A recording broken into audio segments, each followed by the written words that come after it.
В минувшие выходные в Нерюнгринском городском парке культуры и отдыха имени Чиряева прошел первый открытый турнир по дворовому футболу на Кубок молодой гвардии «Единой России». Об игре под открытым небом и ее победителях в следующем сюжете.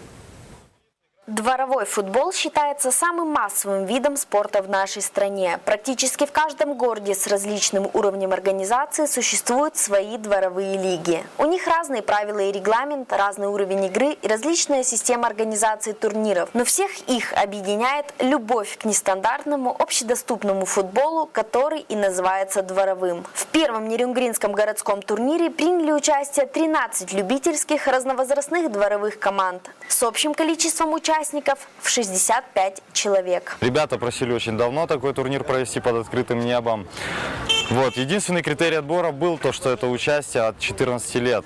То есть для безопасности, чтобы у детей не было маленьких. Турнир показал, что такое мероприятие было нужно нерюнгринцам. Игра в 2 дня прошла с большим энтузиазмом и азартом. Ведь быть дворовым футболистом – это действительно играть в футбол в удовольствие. Это игра со своими друзьями, где ты сам выбираешь себе команду. И можешь играть так, как сам желаешь, а не как скажет тренер. Это и есть плюсы дворового футбола. Это так здорово, вообще замечательно.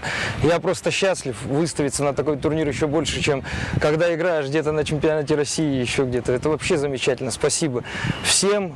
Мы очень рады играть, участвовать на этом турнире. Очень приятно. На этом первый открытый турнир по дворовому футболу на Кубок молодой гвардии закрылся. Игрокам раздали заслуженные медали и кубки. Но главной наградой всего мероприятия стала искренняя радость и удовольствие от игры, как у самих футболистов, так и у их болельщиков. Екатерина Павлова, Семен Амосов, НВК Саха-Нерюнгри.